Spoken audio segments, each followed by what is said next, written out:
A while ago, before season 2 started, I was called a harpy. That YouTube harpy from one of the one of the pro Discovery sort of NPC members. That basically there's this little group of Star Trek Discovery fans that get on social media, get on Facebook. They try and make anybody's life just miserable by attacking and name calling and resorting to basically non-player character sort of insults, name calling, calling you a Trump supporter, a hater, a racist, sexist, whatever they like to resort to. And they called me a harpy. And I said, when they, like, even before they did this, I said, if it so happens that I see a red mechanical sort of enemy or something in Star Trek Discovery, I'm going to assume it's myself.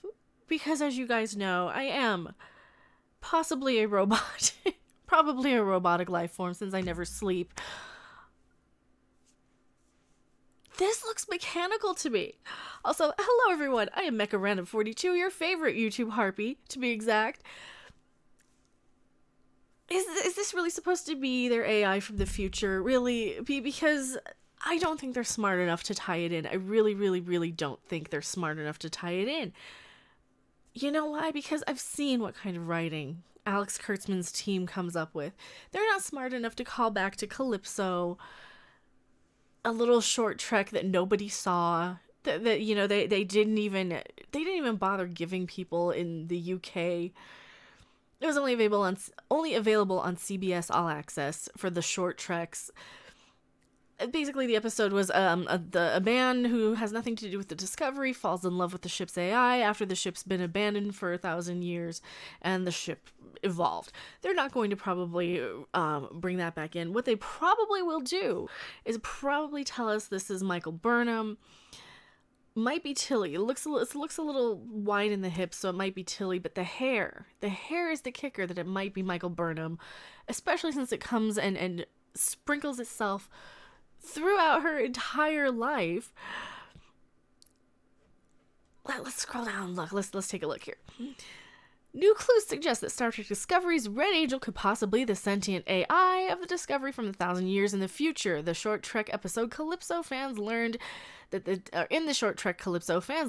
titular starship survives intact into the 33rd century, and its onboard computer upgraded itself, taking on the name Zora. Could Zora, in fact, be the Red Angel traveling back through time to affect the crew of the USS Discovery in the 23rd century? Thus far, the Red Angel has been linked to, or is creating, 7 red signals in space, blah blah blah, nobody cares. And the Discovery over Pycat has investigated, and who cares? We meet Jet Reno from an asteroid. Next, we save some humans living. Who cares? Blah, blah, blah. They were plucked out from, like, when the war happened. And finally, on First Officer Saru's homeworld of Kaminar, as I thought was what it was. Kaminar? The Red Angels saved the Kelpians from being wiped out by the Baul, not to be confused with the Gwaul or the Bowel Movement or any of the other, or the Tar Monster Armus from Next Generation, or any of the other things that they kind of ripped off when creating this. The Red Angel is also somehow linked to Spock. It visited the Vulcan as a boy and helped him save his half-sister Michael. It visited him again 2 months before Season 2 began.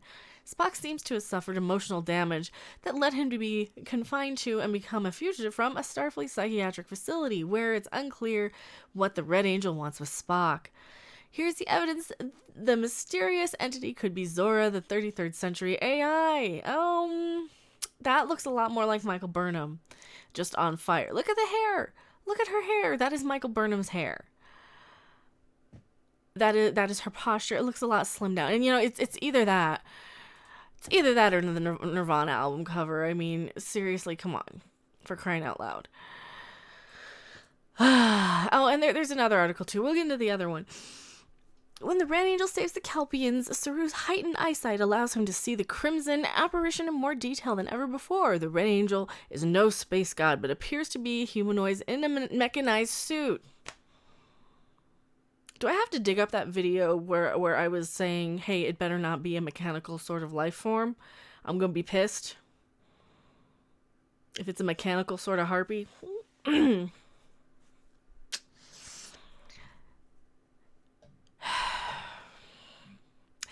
see, they've been lying to me and telling me that they don't watch my videos, the production company. But they do. I think members of the production do watch my videos. I know a few of them know me by face at least, or at least by hair. Anthony Rapp, shout out to Anthony Rapp. Actually, he seems like a pretty cool guy, so shout out to Anthony Rapp as well. Mechanized suit exhibiting technology far beyond present Federation capabilities. The Red Angel also seemed to be shaped like a female. Yeah, sadly, it's Michael Burnham, though. You cannot insult me by saying it's Michael Burnham. Or by saying I'm Michael Burnham, rather. Oh, no. I know, I'm just playing. I know it's not me. They don't care they don't know who I am. I'm just playing with you guys, but it would be fun. Wouldn't it be fun to be kind of something that is so ingrained in the back of their mind? That would be fun to me. Also, as Section 31's Ash Tyler explained to Pike and Burnham, the Red Angel is capable of time incursions. It traveled back to the 21st century and brought humans about to die in World War III to a new world in the Beta Quadrant. All of this points to the strong possibility that the Red Angel could be Zora, the Discovery's AI from 1,000 years. I don't think so. This was a completely different sort of thing. In the short trek, Calypso Discovery is floating all alone in an unknown region of space. It had been waiting for new orders for nearly 1,000 years, and it was abandoned long ago by its crew when the ship saved a craft. A human soldier from Alcor 4 adrift in an escape pod after beaming craft into... Oh, that's his name. I don't remember. I think he had a code name. It was not a great episode. It was probably good for Discovery, but still not that great. Zora introduced herself as Discovery's AI and explained that she spent the last millennia evolving herself. Because that happens, really. Kraft and Zora had a bit of a romance before he chose to return to his family, so he was a cheating whore, right? Leaving Zora all alone once more. Kraft leaving her could theoretically be what prompted Zora to become the Red Angel and begin affecting the past. You know, if this is what happens, then I'll give him a little bit of props to having a story from, you know, something set up. This is kind of far-fetched, though. Realistically, it's something Michael Burnham was going to inject herself in the mycelial network and be able to appear at all points in time at the same time. Because she's Michael Burnham and she has to be the most important thing on the show. Seriously, look at the hair. Look at the hair. This is clearly Michael Burnham's hair. It looks like her. It has to be her. It really has to be her. The other one, the other article is kind of claiming it's Tilly. I don't care about Onoble for Sharon. Zora also created the hologram human body for herself. It's not a great leap to make that she could then replicate a humanoid body. And the tech Saru saw the Red Angel using. Kraft also had a tattoo of a Cyclops owl from Alcor 4, which Zora zoomed in on. This could have inspired the Red Angel persona. This is a stretch. Okay, this is a bit of a stretch. The other Red Angel... Star Trek Discovery, the Red Angel's red herrings. Okay, the other theory people are going by. So the other day, this one comes from Fansided, and they talk about the other day we explained why Spock is not the Red Angel. We didn't think Spock was. It looks like Michael Burnham. Let's stop right there for a moment to consider the Red Angel's actions. So far, yes, you read that right, she has been seen by Michael Burnham on an asteroid. Yeah, we could tell it's a woman. We could really tell. The next most common fan theory is that we're seeing Iconians, but judging by their known history as demons of air and darkness, who were known to set up bases all around the galaxy, and that they were destroyed some 200,000 years earlier, that they were most likely conquerors, or at the very least, colonialists? God, I can't say that word. As opposed to benevolent angels, we have no reason to believe that they had invented time travel technology. And it's too much of a nod to Star Trek to have it be the Iconians. Furthermore, as we saw in Sound of Thunder, the arrival of the Red Angel didn't exactly mesh with the doorway method we saw in Next Generation. So it's unlikely. Yes. Our own Casey Finch mused that we may be seeing Davidians? The Davidians? No. From New Eden. No, it's Michael Burnham. Another fan theory is that we're looking at a member of either the Preservers or the Progenitors. No, not going to be one of them. It's going to be Michael Burnham because she has to be the smartest thing. Look at her hair. And I'm really not picking on her hair. I'm just saying, look at her hair there and look at her hair in the picture. It's the same haircut. It's the same figure. She's very slim. Michael Burnham, Sonequa Martin Green is a very slim, slender actress. This is the same hair. I mean, it's not even a big stretch to think that it's the same thing. When the Red Angel saved Kelpie, that's the other article. Why am I reading the other article again? Because I don't care that much anymore about this. This is what it's doing to me. It makes me it makes me throw 3 articles in one video for you guys. Yes, not so fast, Michael. Somehow the Red Angel seems to be following Michael's life. Therefore, it's probably Michael. She saved herself as a child. She saved her as a child, appeared to her brother, appeared to her, and now seems to be interested in Discovery. Also, Michael's a female, so many things fit the bill, but not everything fits nicely. Assuming Michael is the Red Angel, we know absolutely certainly that time travel needs to be involved. Otherwise, she can't be at 2 places or have a futuristic Ant-Man and Wasp suit. But that's where the theory falls apart. No, it doesn't. Mycelial network spits you out at different points. They traveled 6 months into the future. They're going to use that mycelial network again somehow. They're going to inject her with something. They're going to do something where she uses that to sprinkle herself throughout the galaxy. And it's probably going to be something stupid, like she has to sacrifice herself in order to save and put everything right the way it should be in her mind. It's so bad. And then they make her look even heavier, like hippier, I guess, wider in the hips, I suppose. Again, you could argue there may have been a reason she had to save her younger self. Maybe a time-traveling villain tried to wipe her off the timeline using logic extremist. The logic extremists are the dumbest pieces of shit I've ever heard of in a world of stupid Discovery plots. That is one of the worst. I'm sorry, it's one of the worst.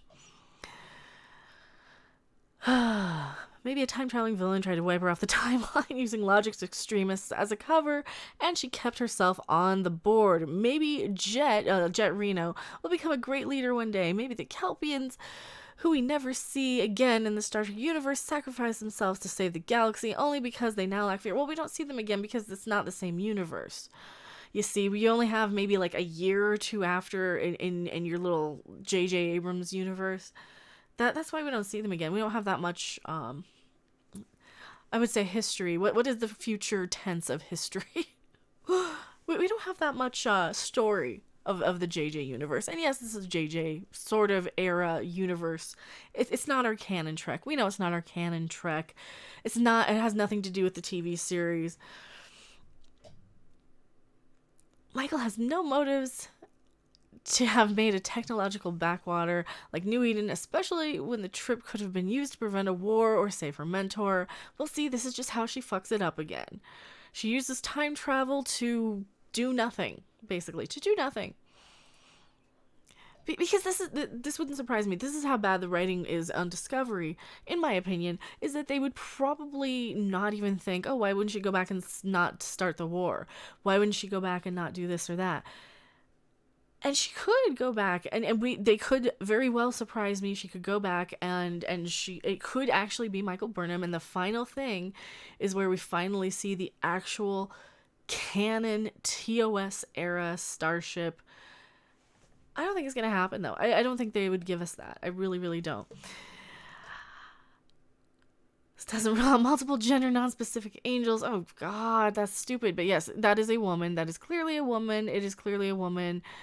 They've toned down the hair a little bit right there. It does look like she's behind a mechanical suit. But this picture looks clearly like Sonequa Martin Green. what do you guys think? Do you think that this Red Angel is Michael Burnham? Do you think it's Tilly? Do you think who do you think the Red Angel is? I think it's Michael Burnham. It doesn't look too different than Michael Burnham, and they're not that smart. They're really not that smart that they would give us like a complete ringer or something, or a complete red herring.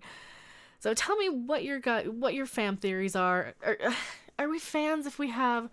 Are we fans if we have anti-fandom? Like if we are just watching this because we dislike it so much? But so tell us your anti-fan theories in the comment section below.